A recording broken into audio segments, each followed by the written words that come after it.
स्वागत है दोस्तों एक बार पुनः आपका हमारे YouTube चैनल पे geography by doctor Sudhir sir.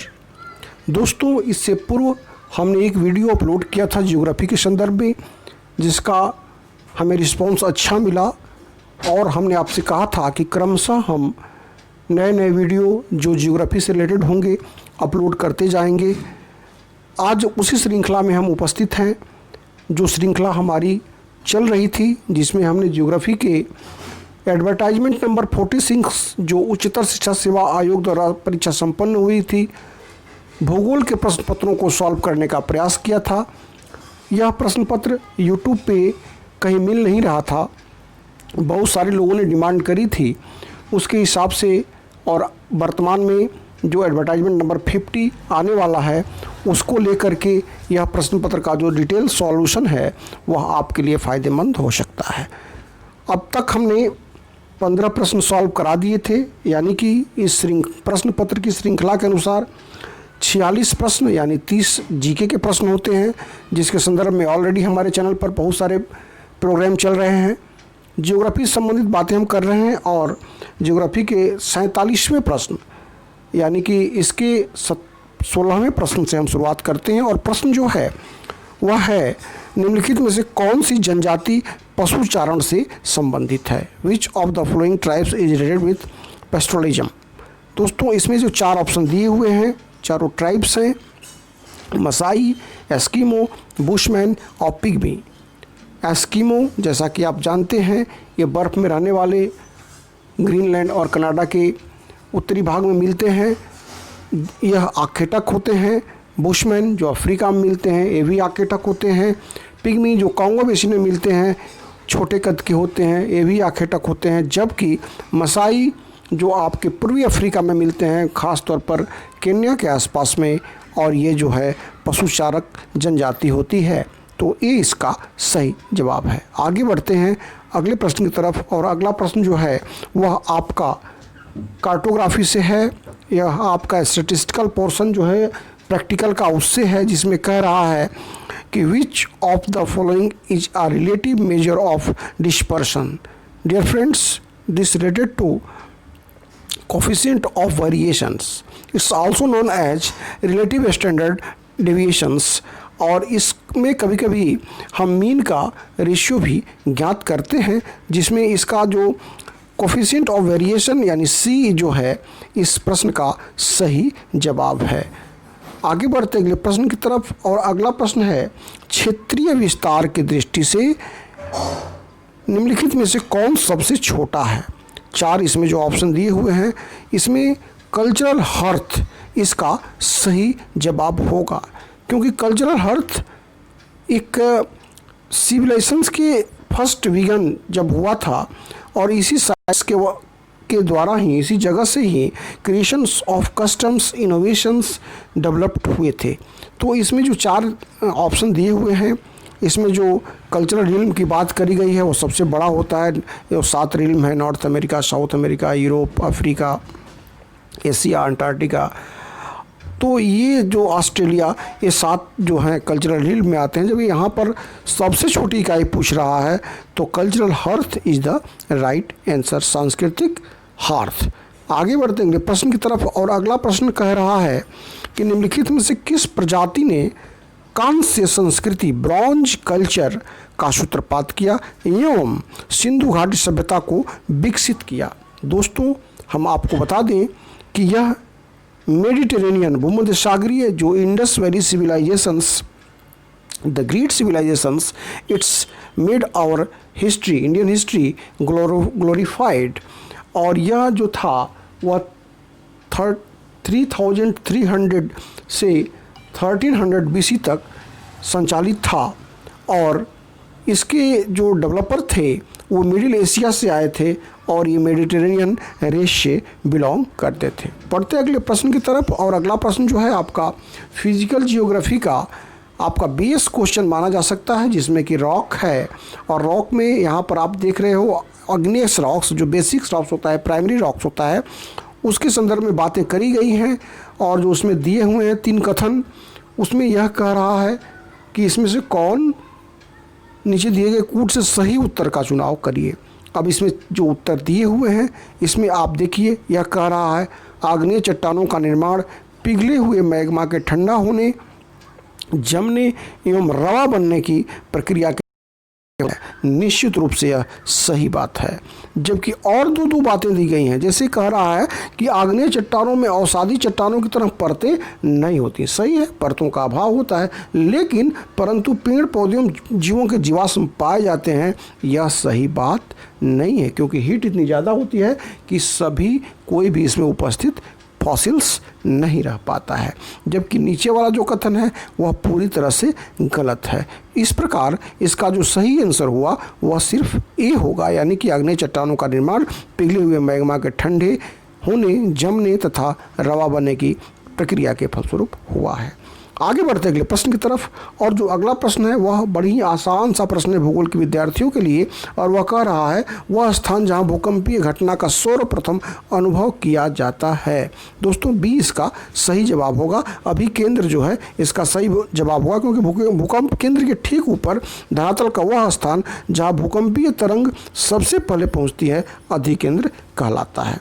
तरंगों को अंकित करने वाले यंत्र को हम सिस्मोग्राफ कहते हैं, और उसकी जो इंटेंसिटी है, जो उसकी तीव्रता है, उसको मेजर करने के लिए हम जिस स्केल को जानते हैं वह रिचर स्केल होता है, जो रिचर महोदय ने किया था, या मार्केली स्केल होता है। उस संदर्भ में हम भविष्य में बातें करेंगे। आगे बढ़ते अगले प्रश्न की तरफ, और अगला प्रश्न भी बड़ा ही टेक्निकल प्रश्न है, यह निरंतर आने वाला प्रश्न रहा है प्रारंभ से ही, तो इसको आप जान लीजिए। कह रहा है कि मोहरोविक असंबद्धता, जो मोहरोविक डिसकंटिन्यूटी है, इसके बारे में बात कर रहा है कि यह किसके मध्य स्थित है।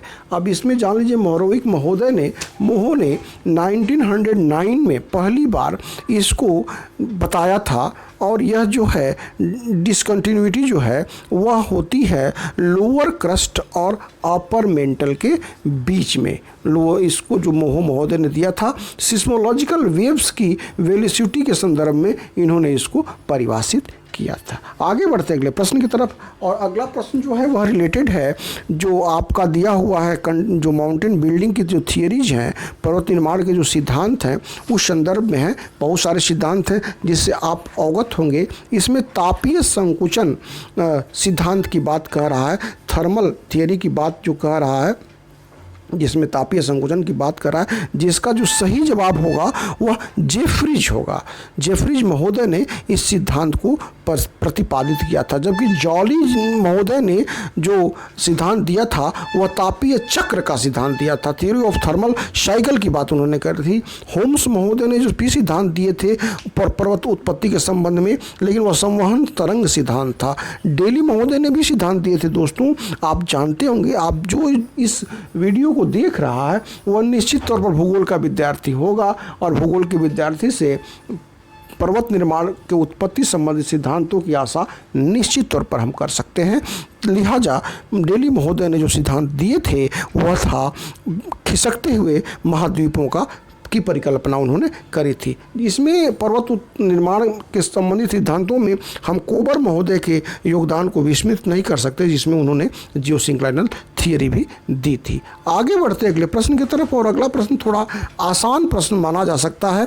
अगर आप ज्योग्राफी का प्रिपरेशन हो तो यह प्रश्न आसान है, क्योंकि इसमें जो इरोजनल और डिपोजिशनल वर्क हैं दोस्तों, आपने रनिंग वाटर का हो, विंड का हो, या फिर कास्ट टोपोग्राफी हो, ग्लेशियर हो, सागर हो, आप निश्चित तौर पर इसको पढ़े होंगे। इसके जो स्ट्रक्चर बनते हैं इरोजनल और डिपोजिशनल, इसको आपने बेसिकली जब आप ग्रेजुएशन कर रहे होंगे तभी आपने अच्छी तरह से पढ़ लिया होगा। यहाँ पर जो प्रश्न है उसके संदर्भ में थोड़ी सी व्याख्या कर दे रहा हूँ। जो रनिंग वाटर है, जो वह डिपोजिशनल फॉर्म जो यहाँ पर दिया हुआ है, गोखुर झील जो अखबो लेक है उसका निर्माण करता है। आप जानते हैं वो प्रक्रिया, जब आप हमारे साथ बने रहेंगे भविष्य में बहुत सारी बातें होती रहेंगी, तो ये सारी चीज़ें और भी आसान होती रहेंगी। ड्रमलिन जो है आप जानते हैं, जो कि हिमनद से बनता है, और यह भी डिपोजिशनल फॉर्म ऑफ स्ट्रक्चर है। जबकि यहाँ पर बात करी गई है ग्राउंड वाटर से बनते हुए स्थलाकृति की। Lapies, everybody knows about it, this is the erosional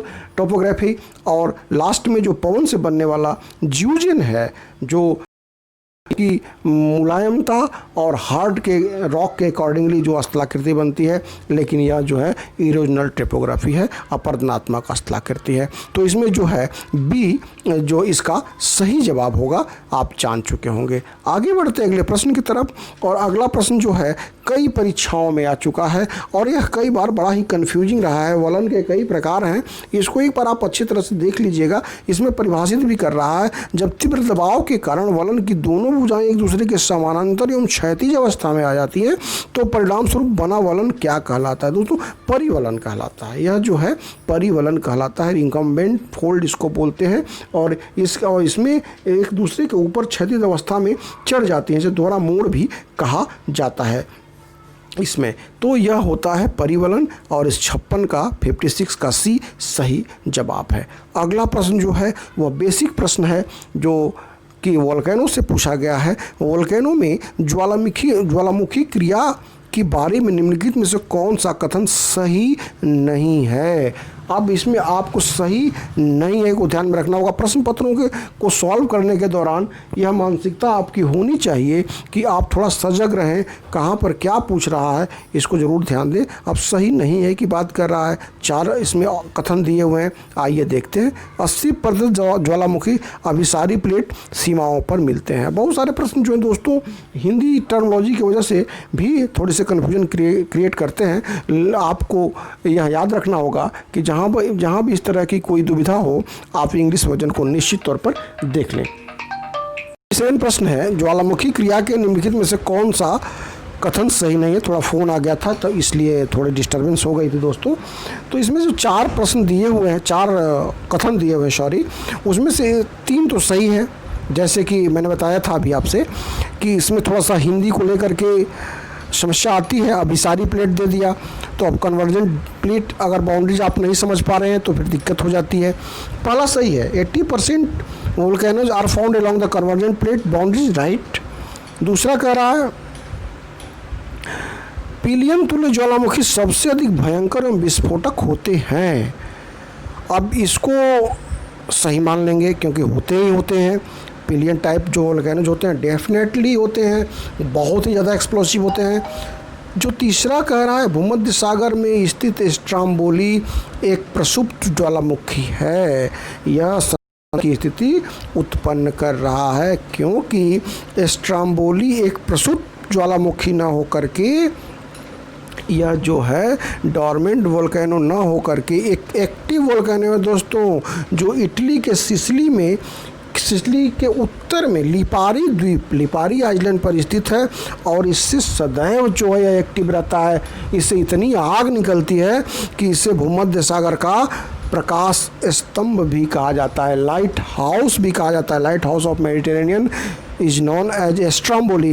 तो ये जो है इसमें सी इसका गलत है। इस तरह से सी इसका आपका 57 का सही जवाब हुआ। जबकि चौथे के बारे में भी आप जान लें, जब ज्वालामुखी में पाए हो जाता है, जब वह मतलब ख़त्म हो जाता है तो उसमें जो ज्वालामुखी पाइप के जमने से लावा प्लग का निर्माण होता है, यह सही जवाब है।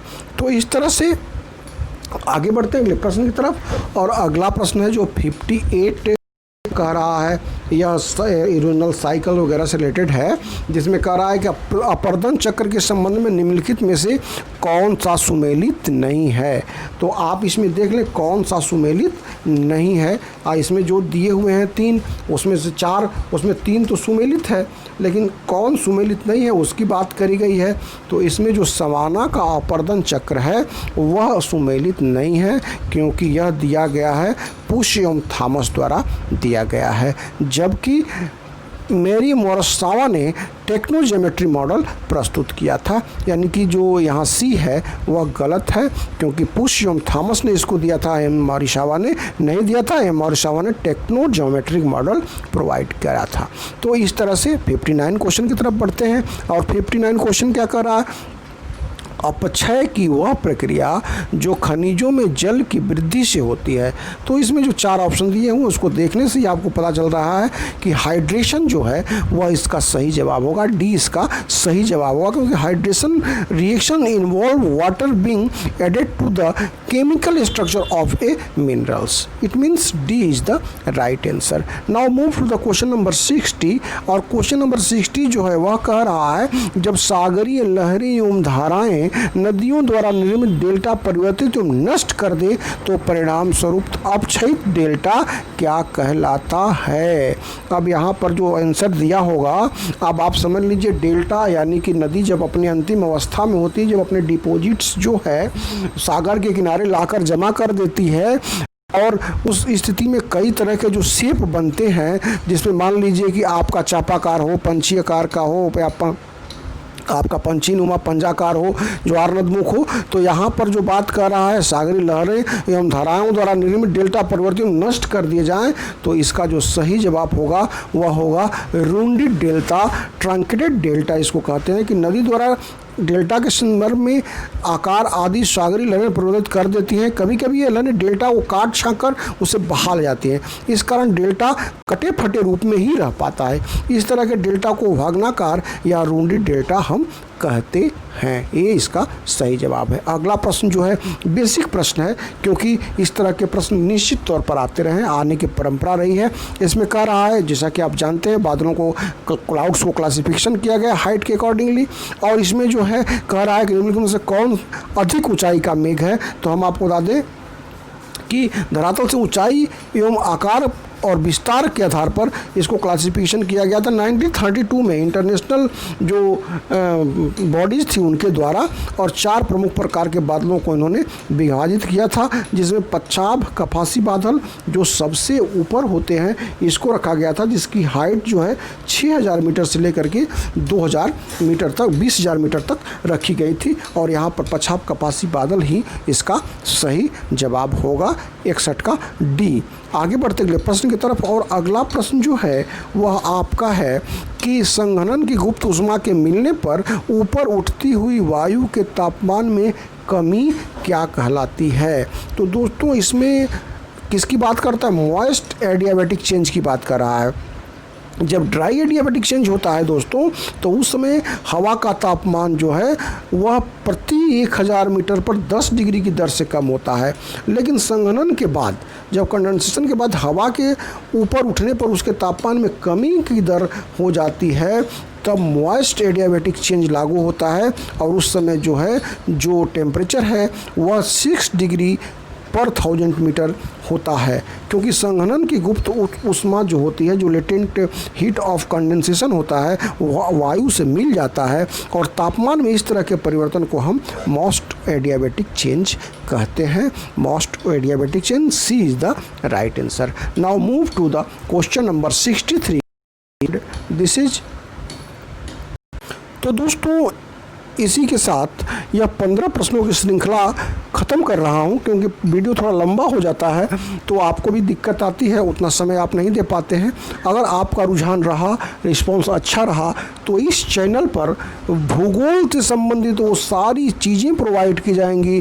टीजीटी, पीजीटी, नेट, जेआरएफ, सारी चीज़ें यहाँ पर आपको मिलेंगी, और जिससे आप दिनों ब दिन लाभान्वित होते रहेंगे दोस्तों। तो आप इसको देखिए, अपना कमेंट करिए, और मैं कंटिन्यूसली नए नए तथ्यों के साथ उपस्थित होता रहूँगा। धन्यवाद। एक बात और कहूँगा, धन्यवाद करने से पहले, कि लाइक और सब्सक्राइब जरूर करें। चैनल थोड़ा नया है, लेकिन भविष्य में बहुत पुराना होने वाला है और बहुत राइज करने वाला है। बस आपका सहयोग मिलता रहे, आपकी लाइक और आपका कमेंट मिलता रहे, और आप इसको शेयर करते रहें, हम ऐसी आपसे आशा करते हैं। धन्यवाद।